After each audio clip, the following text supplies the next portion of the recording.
할렐루야. 좋으신 하나님의 은혜가 여러분에게 함께 하시기를 우리 주님의 이름으로 축원드립니다. 옆에 계신 분하고 인사, 우리 손인사를 안녕하세요, 반갑습니다, 반갑습니다, 손인사 할 수 있도록 그렇게 해주시고요. 그래요. 웃을 일이 많이 없지만 이럴 때라도요, 밝은 미소로서 상대방에게 좀 희망을 주고 용기를 줘야지. 인상 팍팍 쓰고 다니면서 힘내세요 그러면 힘이 안 나요. 그래서 항상 만나는 사람마다 힘이 될 수 있도록 웃으면서 그렇게 할 수 있도록 해주시기 바랍니다. 자, 오늘 하나님께서 우리에게 주시는 말씀의 제목은 여러 가지 시험 중에서도 흔들리지 않는 믿음이라는 말씀의 제목입니다. 말씀의 제목이 좀 길어요. 그렇죠? 우리가 믿음이 있어야 구원을 얻는데, 아멘. 그래요. 믿음은 믿음인데 무슨 믿음이에요? 흔들리지 않는 믿음입니다. 여러분은 어떻습니까?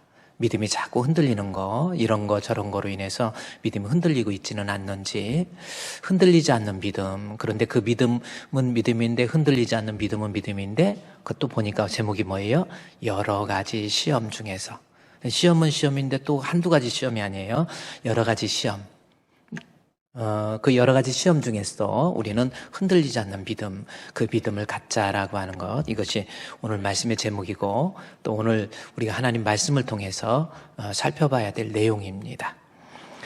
여러분, 죽을 때까지 끝까지 믿음을 지키는 자가, 주 안에서 죽은 자들이 복이 있다 그러면서 이 사람들은 믿음을 끝까지 지키는 자라고 그랬어요. 죽을 때까지 믿음 지키는 거 결코 쉬운 거 아닙니다. 흔들리면 안 돼요.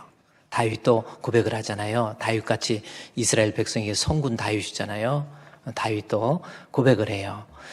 시편 30편 6절 말씀에서도 우리가 표로 하고 있는 거잖아요. 내가 영원히 흔들리지 아니하리로다 라는 겁니다. 그래요. 여러분, 영원히 죽을 때까지. 어때? 이 고백이 저와 여러분이 고백이 돼야 될 줄로 믿습니다. 그런데 흔들리지 않긴 않았는데 어느 때 안 흔들리는가 봤더니 다윗은 내가 형통할 때 말하기를. 그래요. 사람이 평안하고 일이 잘 되고 그러면 신앙에서 떠나고 믿음에서 떠나는 경우가 참 많아요. 우리 대한민국도 1970년도 80년도에 기독교 부흥의 역사가 일어났어요. 참 기독교가 아주, 그래서 많이 부흥되고 그랬는데 경제화와 동시에 산업화되면서 나라가 좀 부강해지고 또 돈도 좀 있고 살만하니까 그 다음에 동시에 기독교가 쇠퇴하기 시작하는 겁니다. 잘 되니까 하나님 믿을 필요 없다, 이거 그런 모습 아닙니까?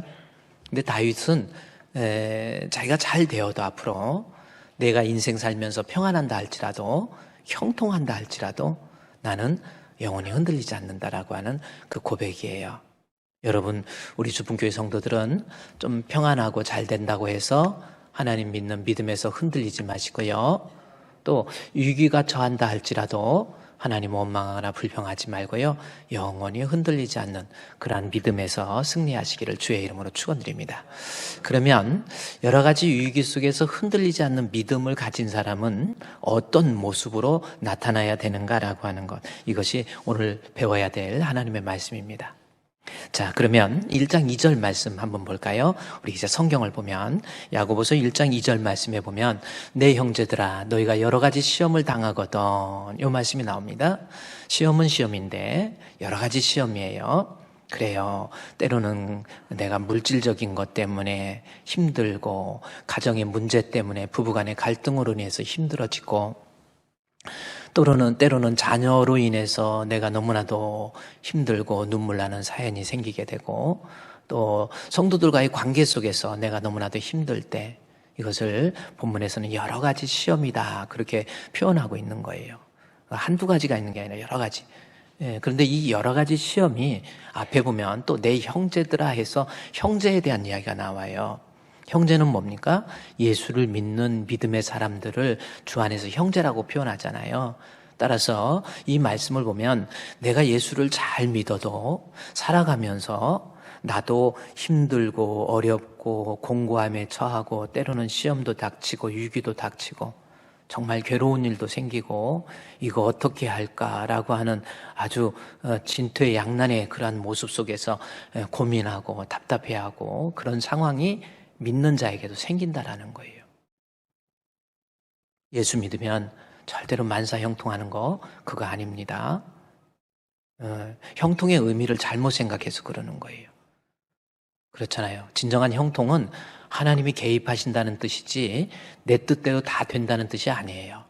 요셉이 하나님이 함께 하시며 요셉이 형통한 자가 됐다고 그랬잖아요. 근데 무슨 요셉이 형통했어요? 뭐 형들이 팔아버리죠. 얼마나 억울하겠습니까? 감옥에 갇혀버리죠. 뭐 20년 동안 애굽 땅에서 고생을 하죠. 그게 무슨 형통입니까? 성경에서 말하는 형통이라고 하는 것은 하나님이 간섭해서 하나님의 뜻을 이룬다는 거예요. 우리 성도들은 조금 잘못 이해하는 게 뭐냐면 예수 믿으면 나한테 육신적이고 세상적인 걱정이 아무것도 없는 것이 그렇게 무슨 일을 만나든지 만사 형통하리라 그래가지고 그러는 줄 아는데 그렇지 않습니다. 예수를 믿어도요 환난도 있고 시험도 있어요. 중요한 것은 담대함이 있죠. 믿는 사람에게 있게 될 담대함입니다. 그래서 야고보서에서 본문 야고보서 1장 1절 보면요.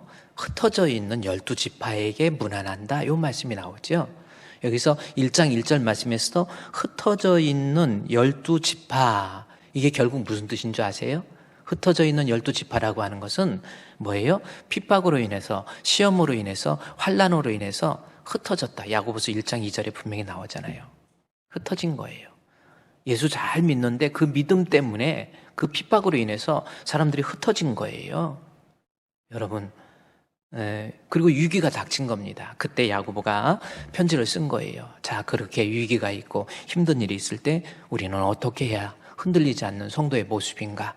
오늘 본문에 나온 것처럼 1장 2절에 여러 가지 시험 속에서 저와 여러분 앞으로 원망하거나 불평하지 말고 오히려 하나님 앞에 감사하세요. 그럴 만한 용기 있습니까? 한번 생각해 보세요. 여러분은 어떻게 하고 계세요? 조금 힘들고 어렵고 내 뜻대로 내 원대로 안 됐다고 하나님 원망하는 적이 얼마나 많습니까? 어렵고 힘들다고 그래서 부부간에 갈등 일으키고 당신 때문에 그래. 아니야 당신 때문에 그러는 거야 하고 싸우고 그런 모습 아닙니까? 여러분 진정한 성도라고 한다면 그 위기 속에서 오히려 하나님 앞에 감사하는 거예요. 절대로 원망하거나 불평하지 마세요.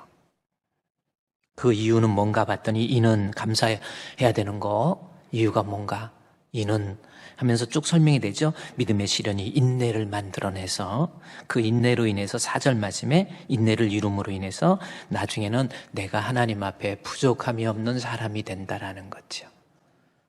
그러니까 우리가 인생을 살면서 갑자기 이렇게 힘든 일이 닥친 것도 하나님께서 나로 하여금 부족함이 없는 사람 만들기 위한 하나의 이 프로세스 과정으로 이해를 하라는 거예요. 우리 한번 그렇게 합시다. 앞으로 조금 힘든 일이 있어도 그래 우리 하나님께서 다 뜻이 있을 거야. 그래서 오히려 하나님은 나로 하여금 이렇게 훈련하고 단련해서 나로 하여금 하나님 앞에 인정받는 그래서 주님 앞에 갔을 때 칭찬과 존귀와 영광의 자리에 서게 한다라고 하는 확신을 가지고요. 옆에서 문제가 팡 터지잖아요. 또 여기에서 문제가 터지잖아요. 그래도 하나님 앞에 원망하지 마세요. 불평하지도 마세요. 이것으로 인해서 싸우지도 마세요. 그것이 흔들리지 않는 성도가 취해야 될 모습이라고 하는 겁니다. 그 다음에 또 야고보는 이야기해요. 불평하거나 싸우지 말고 두 번째는 2절 말씀, 3절 말씀에 나와 있죠. 3절에서 그 다음에 이는 너희 믿음의 시련이 인내를 만들어내는 줄을 내가 인식하고 알고 있다. 분명히 손해될 일이 아니라는 것 알고 감사하라고 그러면서 4절에 뭐라고 그랬어요? 4절 말씀에 인내를 온전히 이루라. 이는 너희로 온전하고 구비하여 조금도 부족함이 없게 하려 하심이니라. 이 말씀이 있죠. 자, 이제는 뭐예요? 온전함을 이루어가는 사람이 되라는 거예요. 자, 어려울 때 힘들 때 하나님 앞에 온전함을 이루라는 겁니다. 이것이 야고보의 해석이에요. 그러니까 핍박으로 인해서 예수 잘 믿다가 시험을 당하고 핍박을 받았는데 어려움에 처해 있는데 이 기회를 하나님 앞에 내 자신의 온전함을 이룰 수 있는 기회로 만들어라는 거죠. 그러면 도대체 온전이 무슨 뜻인가라고 하는 겁니다. 제가 지난주에는 구약적인 의미에서의 온전, 그래서 구약의 언어 이 히브리어를 통해서 이 탐임에 대해서 이렇게 말씀을 드렸어요.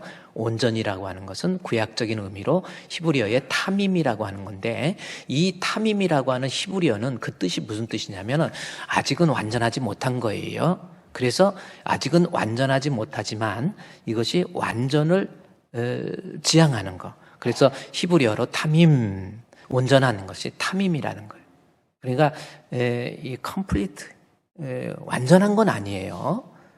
최대한으로 그겁니다. 온전.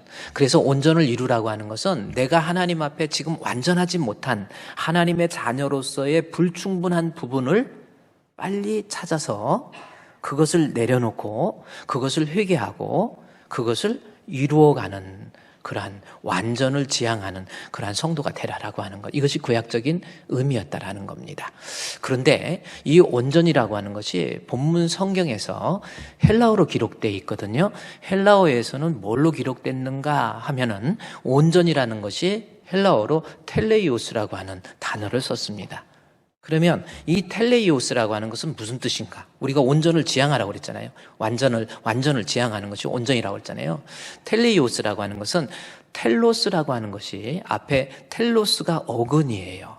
텔로스의 뜻입니다. 나머지는 어미 변화를 통한 형용사적인 모습이거든요. 그러니까 뭐예요? 텔로스라고 하는 것은 끝이라는 뜻이에요. 그래서 온전이라고 하는 것은 무슨 뜻이냐면 끝을 향해서 달려가는 모습, 그것이 온전이라는 겁니다. 그러니까 여러분, 우리가 하나님 예수를 믿고 하나님의 자녀라고 그러고 이 땅에 살면서 신앙생활하고 열심히 교회도 다니고 헌금도 하고 봉사도 하고 전도도 하는데, 혹시 어려운 시험의 문제, 위기의 문제가 나에게 딱 닥치면 원망하거나 불평하지 말고 내가 하나님의 자녀로서 지향해야 될 그 부족한 부분이 무엇인지, 우리가 완전한 성화를 텔로스 끝이라고 한다면 아직도 도달하지 못한 하나님의 자녀답지 못했던 죄악의 모습들을 빨리 찾아서 회개하라는 거예요. 그러니 우리 주풍교회 성도들, 정말 흔들리지 않는 믿음, 나 믿음 안 흔들릴 거야, 그런 의지만 가지고 되는 것이 아니고, 내가 흔들리지 않는다면 앞으로 우리의 삶의 현장 속에서 경험하게 될 여러 가지 어렵고 힘든 일에 대해서 앞으로 그런 일이 닥치면 내 자신이 힘들지만 어렵지만 하나님 분명히 뜻이 있을 거야 라고 생각하고 원망, 불평 대신에 이 가운데 하나님께서 나에게 말씀하시고자 하는 메시지가 무엇인지를 빨리 찾으라는 거예요. 내가 하나님 앞에 부족했던 부분들, 아직도 해결하지 못한 부분이 무엇인가를 어려운 위기 속에서 찾아갈 줄 아는 사람, 이 사람이 바로 흔들리지 않는 믿음 있는 성도의 모습이라고 하는 겁니다. 우리 하나님께서는요, 내가 사랑하는 자를 책망하고 징계해요. 안 사랑하는 사람 말고 사랑하는 자가 곁길로 가고 딴 길로 가면 하나님은 분명히 매를 들어서 때립니다. 말로 하든지 때리든지. 그래서 요한계시록에 나와 있잖아요. 침상에 던져버리든지. 그래도 안 되면 나중에 자녀를 손을 댑니다. 자녀들까지. 여러분, 그래서 부모가 잘못하면 우리의 자녀들까지 고생을 해요. 그런 경우가 너무 많아요. 하나님이 사랑하는 자가 계속해서 곁길로 가면 분명히 때린다라는 거죠. 따라서 그 위기 속에서 내가 하나님 앞에 회개해야 될 내용이 무엇인지를 빨리 찾으라는 거예요. 우리 주풍교회 성도들, 앞으로 저와 여러분 똑같습니다. 누구에게나 그 어려움도 있고 시험도 있어요. 안 울을 날이 어디 있겠습니까? 세상에 살면서는요, 누구에게나 근심이 많은 것 같아요. 우리 찬송가에도 이 세상에 근심된 일이 많고, 그랬죠? 근심된 일이 많아요. 어떻게 보면 참 평안을 몰랐구나, 이것이 인생입니다. 그런데 조금 평안하다고 이걸 잊어버려요. 그래서 어려운 일이 닥치면 하나님 떠나버리고 원망하고 불평하고, 코로나 위기 있다고 하나님 믿는 믿음 떠나버리고, 나중에요 하나님한테 매맞고 나로 인해서 내 후손들까지 문제가 생기고, 얼마나 무서운 겁니까?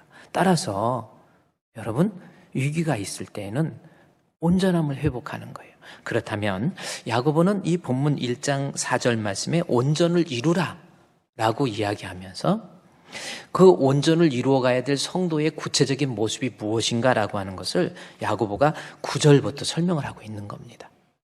내가 하나님 앞에 흩어져 있는 유대인들로 하여금 너희가 그 위기 속에서 이제 원망하지 말고 이 위기 속에서도 하나님 앞에 내가 해결해야 될 회개의 모습이 무엇인가를 빨리 찾으라는 거예요. 그 내용이 뭡니까? 9절부터에 나온 거예요. 9절에서 27절까지 말씀 통해서 우리가 어려운 위기 때 우리가 뒤돌아봐야 될 죄악된 모습, 우리가 쉽게 범하기 쉬운 죄악된 모습을 설명해 놓고 있다는 겁니다. 한번 볼까요? 1장 9절 말씀에 보면 낮은 형제는 자기의 높음을 자랑하고 부한 자는 자기의 낮아짐을 자랑하라. 이 말씀을 합니다. 내가 이 모습을 통해서 내가 과연 하나님의 자녀다운 모습인지 이 모습을 통해 살펴보라는 거예요. 또 야고보는 계속해서 이야기해요. 14절에 오직 각 사람이 시험을 받는 것은 자기 욕심에 끌려 미혹됨이니 욕심이 잉태한 즉 죄를 낳고 죄가 장성한 즉 사망을 낳는다. 욕심에 대한 내용을 얘기하는 거예요. 그래서 위기 때 내가 하나님 앞에 혹시 욕심에 물들어져 있는 사람은 아닌지 그거 좀 살펴보라는 겁니다. 또 계속해서 진행하다가 20절 말씀에 보면 또 야고보 성경을 이렇게 진행되는 걸 보면 21절 말씀에 그러므로 모든 더러운 것과 넘치는 악을 내버리고 너희 영혼을 능히 구원할 바 마음에 심어진 하나님 말씀을 온유함으로 받으라라는 거죠. 말씀 받는 모습 좀 돌이켜보라는 거예요. 이것이 왜 그렇습니까? 이제 설명 다음 주에 하겠지만은 18절 말씀에 보면 우리가 하나님의 자녀로 낳았다라고 하는 것은 말씀을 통해서 낳은 거예요. 우리를 낳으셨다. 뭘로? 진리의 말씀으로. 18절에 나와 있잖아요. 우리가 진리의 말씀 때문에 예수를 믿고 하나님의 자녀가 됐는데도 불구하고 아직도 신앙생활하면서 하나님의 말씀으로 제대로 양육받고 있는지 그걸 점검하라는 거예요. 야고보가 성경을 전개하면서 기가 막히게 점검을 해요. 우리가 어려울 때 이런 걸 점검하라고 그런 겁니다. 그렇게 이야기하다가요, 26절에 스스로 경건하다 생각하면서 자기 혀를 제갈 물리지 못하는 사람. 이제 흩어져 있는 유대인들이 여러 가지 어려운 문제가 닥치니까 말로써 막 범죄하는 거예요. 그래서 함부로 말하는 거, 자기 혀를 제갈 물리지 못하는 모습은 아닌지 이것도 좀 점검하고, 그 다음에 27절에 내가 살아가면서 하나님 앞에 정결하고 더러움이 없는 경건은 고아와 과부를 그 환난 중에서 돌아보고 라고 하는 거, 돌보고 테이크 케어 오브라는 거. 정말 예수 믿는 사람으로서 자비와 긍휼이 있는지, 영적인 고아, 아까 우리 주품으로 가는 길, 여러분 전도 그래요. 영적으로 굶주려 있고 영적으로 소외된 자들, 영적으로 방황하는 자들에 대해서 내가 얼마만큼 그들을 돌보고 있는지, 아무런 관심도 없고 이런 거 아닌지, 이런 모습들, 저런 모습들을 점검하라는 거예요. 그래서 그러면 오늘은 1장 9절에서 11절까지 이 세 절의 말씀, 그 중에서도 9절 말씀을 좀 자세히 살펴봐서 우리가 위기 때 흔히 범하기 쉬운 죄의 모습이 뭔지, 예수를 믿는다고 하면서도 우리가 범하기 쉬운 약점의 뭔가를 야고보가 설명하는 내용입니다. 그래서 오늘 9절, 10절, 12절 말씀을 우리가 제대로 이해를 해야 됩니다. 그러면 자, 이제 야고보서 1장 9절, 10절, 11절 말씀을 이제 해석을 성경적으로 한번 살펴보는 거예요. 자, 그러면 제가 읽어드릴 때 우리 한번 같이 도대체 야고보 사도가 이 본문을 통해서 말하고자 하는 정확한 신학적 의도가 뭔지 이걸 좀 찾아봐야 됩니다. 그러면 제가 읽어드릴게요. 9절부터입니다. 이게 무슨 뜻인지. 자, 여러분 머릿속에서 이제 이 야고보의 의도를 파악하세요. 낮은 형제는 자기의 높음을 자랑하고. 자, 이제 이게 무슨 뜻이에요? 낮은 형제는 자기의 높음을 자랑하고 그랬죠? 이게 무슨 뜻일까요? 머릿속에서 낮은 형제는 자기의 상당히 해석이 어려운 거예요. 낮은 형제가 자기의 높음을 자랑하라. 조금 이해가 안 가요. 그래서 그 다음 절을 읽어보니까 10절 말씀해 보면은 부한 자는 자기의 낮아짐을 자랑할지니 이런 말이 나옵니다. 부한 자는 자기의 낮아짐을 자랑하라. 그러면 조금 느낌이 오지요. 어떤 느낌입니까? 야고보가 이 본문을 통해서 말하려고 하는 의도가 부한 자는 자기의 낮아짐을 자랑해라. 그러면 우리 일반적으로 보통 어떤 생각을 합니까? 지 좀 잘 됐다고 교만해진 거 그거 좀 조심하라. 이 말씀으로 우리가 해석을 할 수 있고요. 그러다가 보니까 9절 말씀은 낮은 자는 자기의 높음을 자랑하라. 이렇게 생각하고 이제 이게 겸손, 너무 지나친 겸손도 교만이다라는 그러한 영적 겸손과 교만의 모습을 말하려고 하는 건지 이렇게 해석을 착각해서 할 수가 있어요. 그렇죠?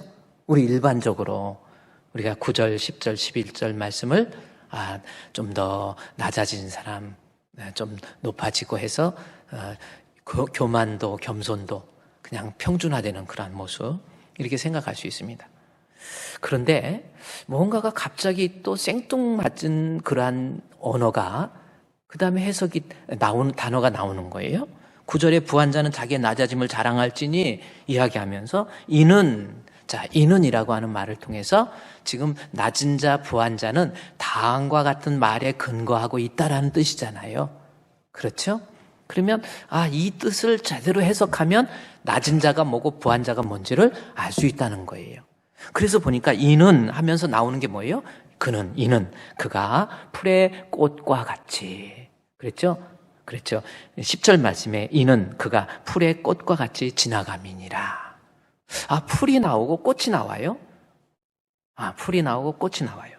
그러면서 11절 말씀에 보니까 해가 돋고 뜨거운 바람이 불어 풀이 말리우면 꽃이 떨어져 그 모양의 아름다움이 없어지나니 부한 자도 그 행한 일에 이와 같이 쇠잔하리라. 이 말씀이 나옵니다. 풀 나오고 꽃이 나오고 해가 돋고 뜨거운 바람이 내리면 풀이 다 시들어버리고 말라버린다. 이 말씀이 나오고 또 쇠잔이라는 단어가 또 나와요. 이 쇠잔이라는 것은 우리에게는 익숙하지 않지만 유대인들은 이 쇠잔이라는 말이 금방 또 익숙해지는 단어입니다. 히브리어를 여러분이 알면 이 쇠잔이라는 것은 어떻게 보면 쉽게 말하면 구약적 언어예요. 구약에서 많이 사용하고 있는 멸망, 페리쉬, 멸망한다, 쇠잔한다, 이게 많이 사용되고 있는 거거든요. 그래서 약간 구약적인 단어가 탁 튀어나오는 거예요. 그러면 우리가 성경을 해석할 때 단어를 통한 연결고리를 찾으라 라고 하는 것이 성경 해석학적 원리 중에 하나입니다. 그래서 쇠잔 딱 나와서 저도 그랬어요. 그러면 구약을 좀 생각을 해볼까 생각을 했는데 야고보서를 보니까 야고보서는 1장에서 5장까지 비교적 짧은 책이에요. 그런데 그럼에도 불구하고 야고보서를 기록한 사람이 누구예요? 야고보입니다.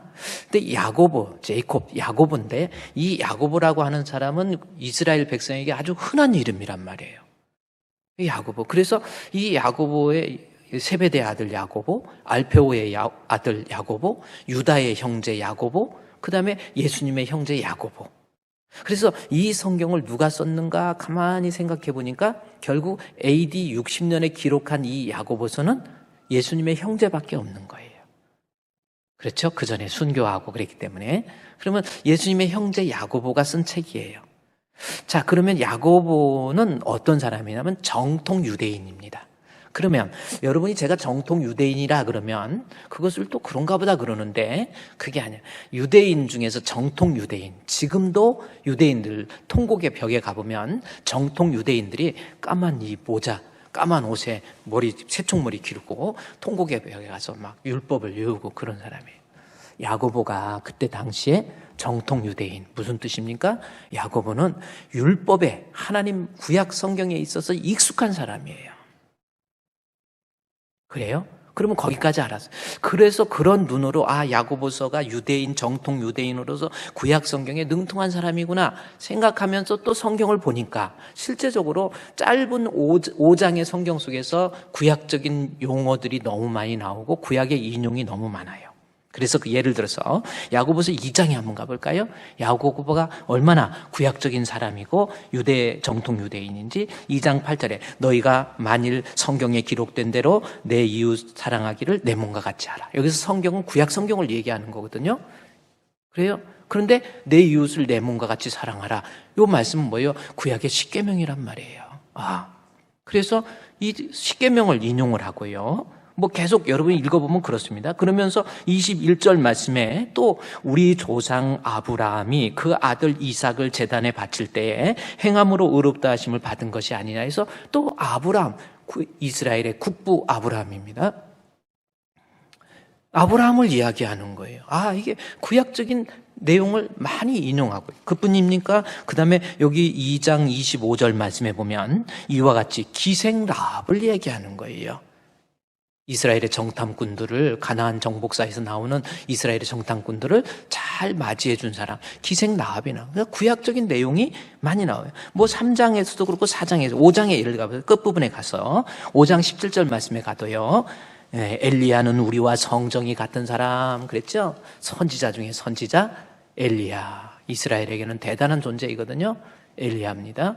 그래서 이제 1장 그러면 8절에 가보면 1장 9절에 가보면 이제 이 본문을 해석을 잘하려면 구약적인 용어를 많이 사용하고 차용했기 때문에 구약 성경과 연관되어서 생각해야 되겠다라는 것을 아시고요. 그러면 1장 9절 말씀해 보십시오. 이제 어떻게 해석해야 될 것인지. 낮은 형제는 자기의 높음을 자랑하고 이거 어떻게 해석할 거예요? 자, 그러면 10절에 이는 그가 풀의 꽃과 같이 해서 풀의 꽃과 같이 지나감이니라. 11절에 해가 돋고 뜨거운 바람이 불어 풀에 말리우면 꽃이 떨어져. 이 말씀. 그래서 9절 말씀 해석을 하기 위해서는 풀꽃이 언급되고 있는 구약의 성경을 가서 찾아봐야 돼요. 그래서 그 구약 성경에서 풀은 마르고 꽃은 시든다 이 뜻이 어떻게 활용되고 있는지 이것을 알면 야고보서 1장 9절을 가장 성경대로 본문에서 이탈하지 않고 해석할 수 있는 거예요.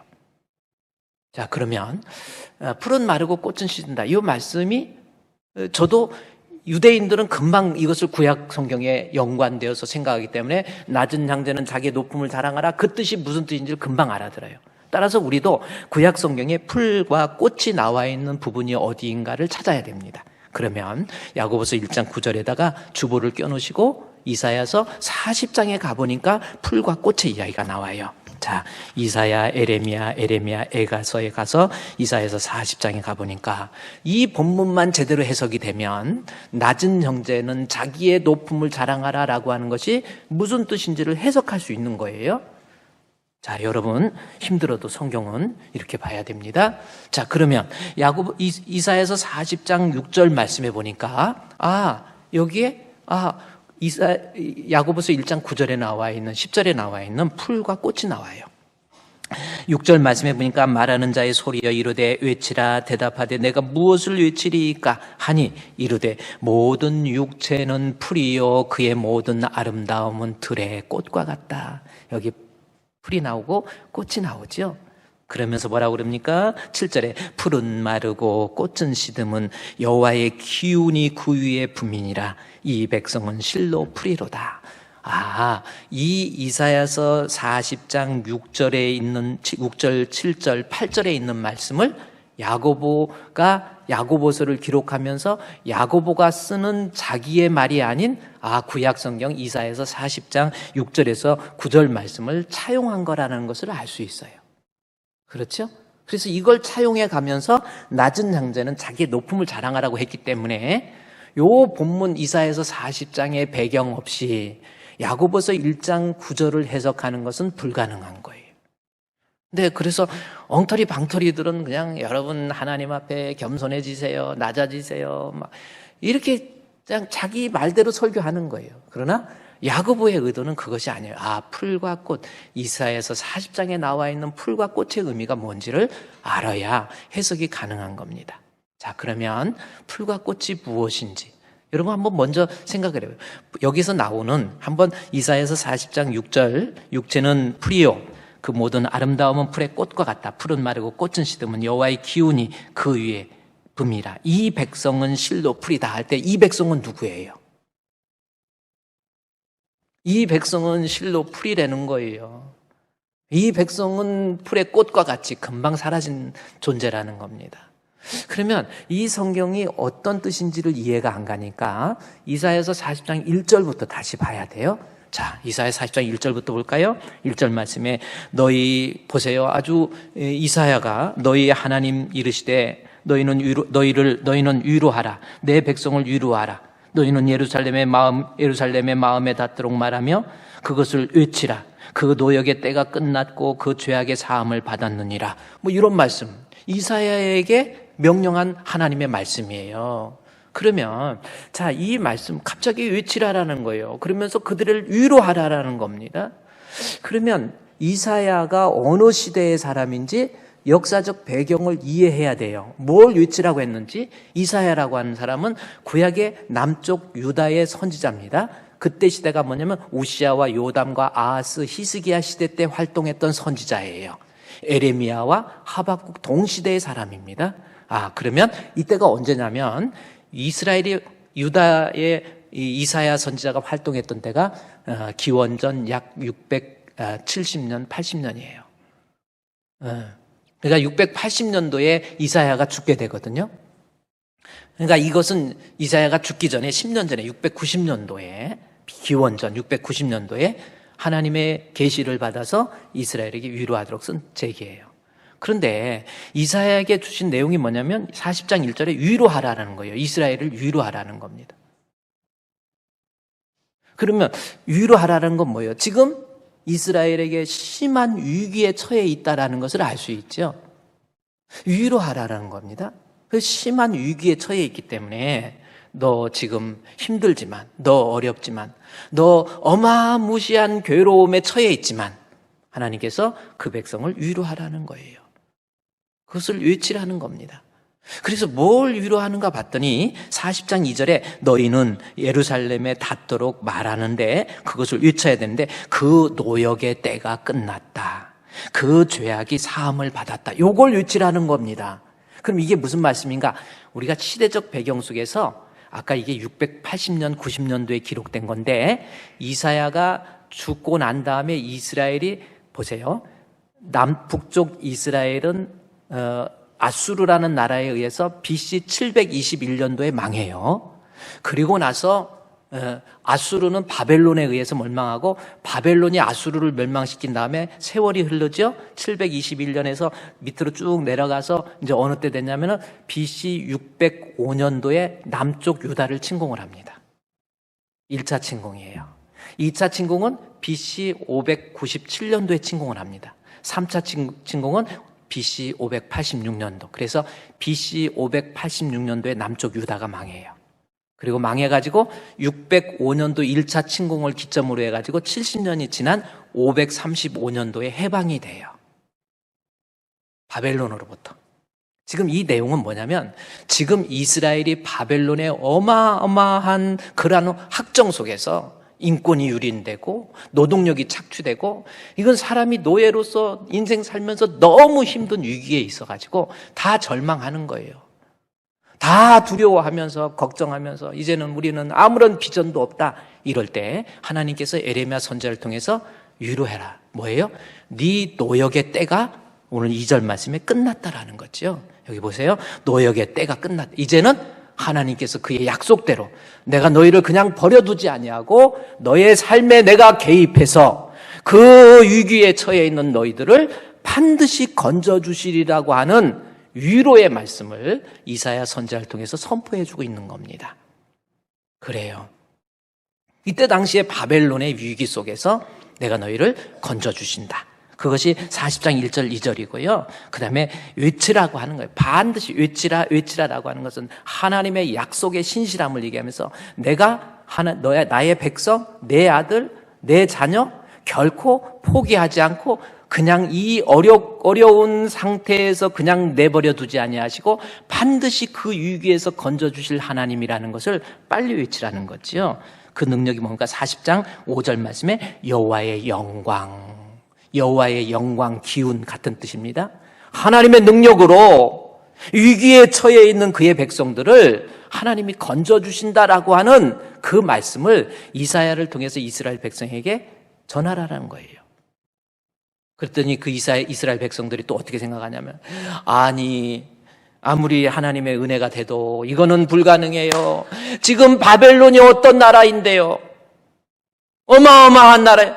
애굽을 멸망시킨 아수르를 멸망시킨 나라가 바벨론이에요. 이 바벨론이라는 나라는 너무나도 힘이 세고 강해서 도저히 우리를 이 위기에서 놓아줄 것 같지 않아. 근데 어떻게 된다는 거예요? 그때 또 하나님께서 말씀하셔요. 그러니까 절망 중에서 자기 자신이 비천해지고 낮아져 있는 모습을 인식을 하면서 나는 이제 안 돼. 나는 이제 망했어. 나는 이제 죽을 것 같아. 나는 이제 아무런 소망이 없어. 왜? 저 바벨론을 어떻게 이긴다는 말이야? 이건 불가능해. 그때 하나님께서 이사야 선지자를 통해서 6절에 말하는 자의 소리여 외치라. 뭐예요? 무엇을 외치리까 하니까 하나님께 정확히 말해. 내가 무엇을 외치리까 하니 모든 육체는 뭐예요? 풀이라는 거예요. 풀이 푸르죠. 봄이 되고 비가 오면 푸른 풀이 된다 할지라도 모든 육체는 풀이지만 그 풀은 금방 사그러집니다. 풀에 꽃이 핍니다. 꽃은 풀보다 더 빨리 사라진다는 거예요. 도저히 없어질 것 같지 않던 이 바벨론도 이제는 풀과 같이 꽃과 같이 사라지는 거예요. 안 사라질 거라고 그들은요, 우리는 이제는 죽었어. 나는 망했어. 아니에요. 하나님의 영광. 그래서 그 다음 절 말씀해 보니까 7절 말씀에 풀은 마르고 꽃은 시들어요. 왜 그렇습니까? 여호와의 기운. 아까 제가 5절 말씀에 여호와의 영광과 같은 단어라고 그랬죠. 하나님께서 개입하시면, 하나님의 능력이 함께 하시면, 내가 아무리 낮아져 있고 아무리 비천한 처지에 취해 있다 할지라도 하나님께서 나를 그 위기에서 건져주셔서, 할렐루야. 하나님은요 결코 그 백성을 포기하지 않는다는 거죠. 여호와의 기운이 그 위에 붙으니까 이 백성이 뭐예요? 바벨론이 아무리 강하다 할지라도 하나님의 능력 앞에는, 그래서 이 백성은 실로 풀이로다. 풀은 마릅니다. 꽃은 시듭니다. 하나님의 말씀이에요. 이것이. 자, 이것이 그러면 이사야서 40장 1절부터 쭉 나와야죠. 아무리 절망적인 위기, 바벨론의 그 무시한 그 절망 속에서 낙심하고 있다 할지라도 하나님의 영광이, 하나님의 기운이 그들에게 함께 해주셔서 결국은 어떻게 하십니까? 그의 백성들을 하나님이 10절 말씀해 보니 이사야 40장 7절에 보라, 너희들 걱정하지 말라는 거예요. 낮아져 있고 절망에 처해 있는 그 형편이라 할지라도 하나님이 개입해서 강한 자로 임하셔서 그들을 다스리시고 그들에게 보응하시고 선물해 주시며 그의 백성을 장차 어떡합니까? 11절 말씀에 그는, 우리 하나님은 목자와 같이 양떼를 먹여주시고 안아주시고 할렐루야 인도해 주실 하나님. 이것이 이사야서에 나와 있는 내용이에요. 너무나도 절망적인 위기 속에서 자기 자신이 자존심도 무너지고 온갖 마음이 아주 패닉 상태에 돼버렸던 그들, 나는 이번에는 안 될 거야. 왜 우리 집에 이렇게 어려운 일이 있어? 자기 자신이 비참해진 거예요. 자, 이것이 오늘 이사야서 말씀의 내용이고요. 야고보서 1장 9절 이제 해석이 가능합니다. 1장 9절은 뭡니까? 흩어져 있는 유대인들, 여러 가지 절망 속에서, 위기 속에서 너무너무 힘든 거예요. 이 핍박을 피할 길이 없어. 이제 나 죽을 것 같아. 우리 가정에 아이한테 문제 생겼어. 내가 육신적으로 병들었어. 나 먹을 것도 없어. 나는 이제 죽었나 봐. 하나님은 나를 돌보시지도 않는 것 같아. 그때 하나님께서 야고보 선지자를 통해서 온전한 회복하라는 게 뭐예요? 아니에요. 우리 하나님은 어떤 하나님입니까? 9절 말씀에 낮은 형제는 자기의 높음을 자랑하라는 겁니다. 내가 비록 바벨론이라고 하는 상징적인 의미 속에서 내가 육신적으로 세상을 살아가면서 너무나도 괴롭고 힘들고 병들었고 약하고 헤어날 구멍이 없어요. 나에게는 소망도 없어요. 비전도 없어요. 나 죽을 것 같아. 그러나 아무리 비참한 위기라 할지라도 우리 하나님의 기운이 우리에게 임하면, 하나님이 내 가정에 함께 하시면 나도 회복되고 나도 존귀하게 되고 나도 웃을 날이 있다라고 하는 것, 이것이 낮은 형제는 자기의 높음을 자랑하라는 거예요. 여러분, 어려울 때, 힘들 때, 위기가 닥칠 때 우리가 범하기 쉬운 죄의 모습, 온전하지 못한 모습이 바로 이거예요. 예수 잘 믿는다고 하지요. 나 하나님은 사랑한다고 그러죠. 근데 막상 위기가 나에게 닥치면 불안해하고 두려워하고 좌절하고 절망하고, 그런 모습이 우리의 모습 아닌가요? 여러분 어때요? 나는 안 돼. 이 바벨론을 어떻게 물리쳐? 우리 가정의 이 문제, 이거는 안 될 것 같아. 이것이야말로 하나님 앞에서의 두려움이야말로 가장 큰 불신이라는 거예요. 내가 예수 잘 믿는 것 같아도 막상 위기에 처하니까 우리의 삶의 현장 속에서 하나님 나 버렸나 봐. 하나님은 나를 포기했나 봐. 나는 이번 위기에서 이제는 죽을 것 같아. 나는 헤어날 방법이 없어. 하나님에 대한 불신의 모습을 회복하라는 거예요. 저는 제가 한 3일 동안 하나님 앞에 기도하면서 제가 목사로서 여러분에게 정말 목회자다운 목사인지, 여러분 어려울 때, 힘들 때 하나님 앞에 기도하세요. 그래요. 때로는 말씀 그야말로 잘 전하고, 하나님 앞에 여러분 기도하세요. 기도도 하고 찬양할 때도 감격적으로 했는데, 막상 내 삶에 어려움이 닥치니까 나는 하나님 앞에 여지없이 무너져 있더라는 거예요. 내가 이 두려움이라고 하는 거. 저희 아내가 사실 자꾸 말하지 말라고 그랬는데, 지난 목요일 날 이렇게 병원에서 이 목소리가 자꾸 쉰 소리가 나길래 병원에서 한번 검사를 해봤어요. 그랬더니 초음파를 보면서 딱 보더니 의사가 바로 암입니다 그러더라고요. 암이라고 그래요. 그러더니 혈액 검사를 해야 되는데, 혈액 검사는 이틀 후에 결과가 나오니까 혈액 검사 보러 또 이틀 후에 오세요 그러더라고요. 이틀이 돼서 갔어요. 갔더니 혈액 검사는 수치가 너무 좋대요. 근데 이틀간 암이라고 그러니까요, 별 생각 다 들더라고요. 이제 아내 없이 내가 이제 홀로서기를 해야 되니까 전기밥솥에 밥하는 것도 이제 내가 알아야 되겠고, 이제 어떻게 해야 되나. 그리고 내가 아내를 지켜주지 못했고, 목회한다고 그 스트레스 참 그렇거든요. 성도들 별 사람 다 있거든요.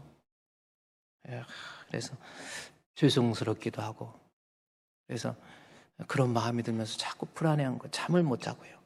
저도 그래요. 근데 혈액검사 갔더니 혈액검사가 너무 좋다라는 거예요. 그래서 그러면 암이 아니네요 그랬더니, 아니, 그 혈액검사 수치하고 이거는 전혀 기전 자체가 틀린 겁니다. 암은 암인데 기능은 아직은 살아있다라는 거예요. 그래서 내일 이제 저기 내분비과 가서 조직 검사를 해야 된다고. 근데 거의 암인 것은 확실하니까 그렇게 알고 있으라고 그래요. 그러다 보니까요, 제가 별 생각 든 거예요. 그래서 앉아서 말씀도 준비하고 설교하면서 내가 하나님 앞에 어젯밤에는 정말 많이 회개한 것 같아요. 내가 목사로서 부족하지만 하나님이 이렇게 세워주셔서 그래요.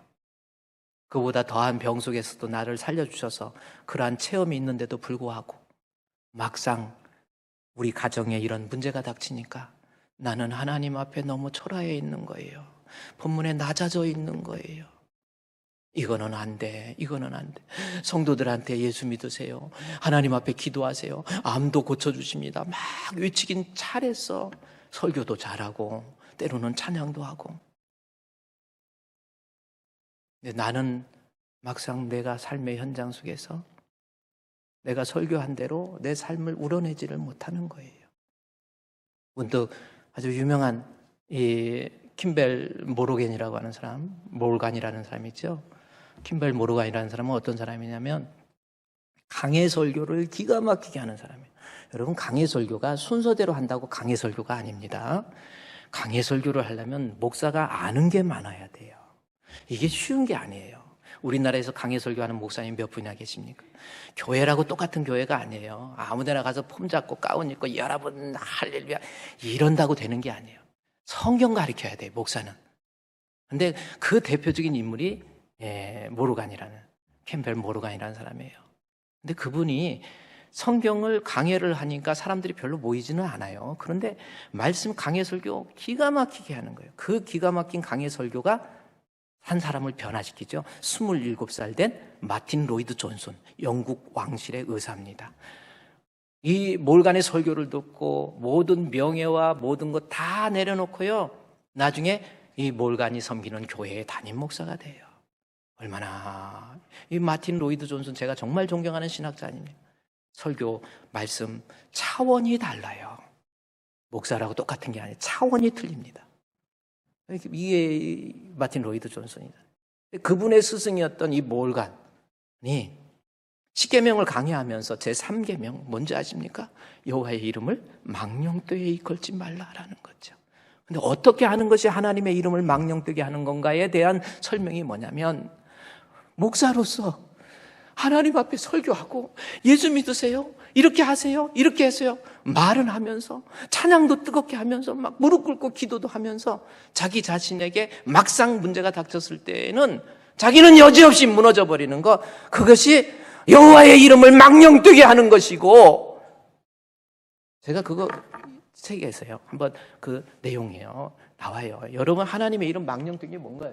쭉 내려가다 보니 이 캠벨의 몰간이라고 하는 사람이, 몰간이라는 뜻 내용인데, 만일 사람이 예배당으로 들어가서 유창한 말과 아름다운 문장을 써가면서 겸손한 자세와 심지어 눈물을 흘리면서 설교, 기도, 찬양을 한다 할지라도 그가 집에 돌아가서 그 계명에 지극히 작은 거라도 어기게 된다면 이 사람은 기도하면서 주님의 이름을 망령되게 여긴 것, 제3계명을 어기는 것, 이거잖아요.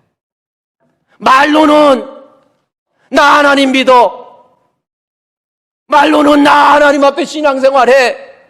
그러나 막상 내게 위기가 닥쳤을 때, 그래요, 성도들한테 하나님 믿으세요, 어려울 때 기도하세요, 하나님은 고쳐주십니다 했을 때, 막상 나 자신이 위기가 닥치니까 그거 어디 갔어요? 내가 하나님을 망령되게 여기면서 내 자신은 아직 믿지 못하는 거예요. 그래서 밤새도록 울면서 제가 회개했어요. 하나님, 내가 아직도 목회자로서 성도들한테 믿으라고 하면서, 성도들 하나님 섬기라고 하면서 내 자신은 아직은 아니네요. 그러면서 회개하면서 오늘 주신 말씀대로요, 아무리 바벨론과 같은 어마무시한, 도저히 없어지지 않을 것 같은, 도저히 이 문제는 해결될 것 같지 않지만은, 야고보 사도가 너희들이 흩어져 있는 너희들 아직도 하나님 믿는다고 말하면서 안 믿는 거예요. 그래서 9절 말씀에 아직 낮아져 있는 형제는 우리 하나님께서 그 어려운 위기에 개입하시고 간섭해 주셔서 나를 그 위기에서 건져주실 하나님이라고 하는 확고한 믿음, 그거 점검하라는 거예요. 우리가 범하기 쉬운 죄 아닙니까? 예수 잘 믿는다고 해서 늘 두려워하잖아요. 걱정하잖아요. 염려하잖아요. 예수 잘 믿는다고 그러면서 말은 그렇게 하는데, 찬양은 그렇게 하는데, 기도는 그렇게 하는데 아직 안 믿는 거잖아. 이것이 야고보가 흩어져 있는 유대인들이 그 고난 속에서 여전히 두려워하는 그 모습을 보고, 우리의 형편을 건져주실 하나님, 구약의 이스라엘 백성들 그 바벨론의 포로 위기 속에서 위로하라, 위로하라, 여호와의 영광이 그들 가운데 거하면 하나님이 위기에서 건져주시는 거예요. 얼마나 회개하면서 저도요, 그래서 하나님 제가 잘못했어요, 그래요, 그러면서 찬송, 너 근심 걱정 말아라, 주 너를 지키리, 주 날개 밑에 거하라, 주 너를 지키리, 주 너를 지키리, 아무 때나 어디서나 주 너를 지키리, 늘 지켜주시리.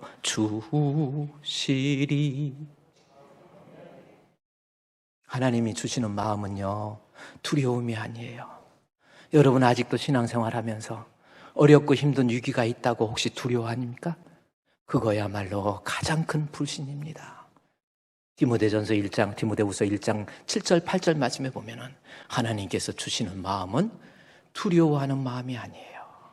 두려움은 불신입니다. 어렵다고 힘들다고 두려워하는 것 불신이에요. 위기 때 하나님의 말씀을 믿지 못하고, 그래서 주의 말씀은 풀은 마르고 꽃은 시들지만 바벨론 풀입니다. 바벨론의 영광 풀의 꽃입니다. 세월 가면서 사그러져요. 그러나 우리 주님의 약속이 있잖아요. 우리에게 주님께서 주시는 약속. 어려워 낙심될 때요, 우리 찬송가 어려워 낙심될 때에 우리 하나님은 낮은 나를 어려워서 낙심될 때 나로 하여금 높은 사람 만들어주세요. 어려워 낙심될 때에 주 너를 지키리. 위험한 일을 당할 때 주 너를 지키리. 주 너를 지키리. 아무 때나 어디서나 주 너를 지키리. 늘 지켜 주시리. 하나님의 이름을 망령되게 한 이 죄인, 그래요. 정말 하나님 앞에 정직한 목회자가 되지 못했던 이 죄인, 정말 주신 말씀 선포한 대로 하나님 말씀 그대로 믿고, 주여 내 모든 형편 주님이 하시지요. 그러면서 앞으로 우리 주품교회는요, 우리 교회 이름이 뭐예요? 가르쳐주고도 몰라요? 우리 교회는 주품교회입니다. 기도하면서 제가 이름을 주품교회, 주님의 품에, 제가 병들어서 위기가 있을 때 너무나도 힘들고 몸이 아프니까 죽고 싶어요. 그러나 하늘에 누워서 그 겨울에 그 구름이 도는 모습을 보면서 그냥 그 품에 안기고 싶더라. 그래서 주품으로 바뀐 거예요. 우리 앞으로 인생 살면서요, 인생 살면서 어려움이 옵니다. 거친 파도 날 향해 와도, 여러분 파도나 폭풍이 있어야 새가 나르는 거예요. 그래서 거친 파도 날 향해 와도 그것이 오히려 주와 함께 날아오르리. 아무리 어려운 폭풍 가운데 나의 영혼 잠잠하게 주를 보리라. 담대하세요. 앞으로 정말 하나님 우리 믿고 있잖아요. 우리의 형편 하나님이 알아서 내 모든 형편 잘 아는 주님 늘 돌보아 주실 것을 나는 확실히 아네. 기도하겠습니다. 여러분 오늘 기도할 때 한번 생각하세요. 내가 하나님 앞에 주님 믿는다고 하면서 막상 위기가 닥칠 때 낮아지고 천한 자기의 모습을 놓고 비관하고 좌절하고 절망한 모습 아닙니까? 아직 하나님 믿는 거 아니에요. 하나님 믿으면 낮은 나를 들어서 높은 데 사람으로 만들어줄 줄로 믿고요, 우리 하나님 앞에 자기의 연약한 믿음, 불신 내려놓고 회개하면서 기도하도록 하겠습니다. 하나님 아버지, 오늘 주신 말씀 잘 박힌 못과 같이 은혜 받은 생명의 말씀이 되게 해 주시옵소서. 하나님 사랑한다고 하면서, 하나님 믿는다고 하면서, 하나님 말씀대로 산다고 하면서 막상 나에게 어려움이 있고 위기가 닥치면은 하나님 모른다 하고, 하나님 원망하고 불평하고 두려워하고 불안해했던 우리의 모습이 아닙니까? 주여, 주를 믿는 믿음 아직도 문자적으로만 남아있는 믿음이네요. 이제 주님 안에서 주시는 평안과 위로를 진정으로 누릴 수 있는 우리 주품의 성도들이 되게 해 주시옵소서. 하나님이여, 이제 내 마음속에 악한 사탄 마귀가 주는 마음을 물리치게 해주시고 온전히 주님만을 바라보면서 주님만을 의지하면서 살아갈 수 있는 우리 성도들 되게 해 주시옵소서.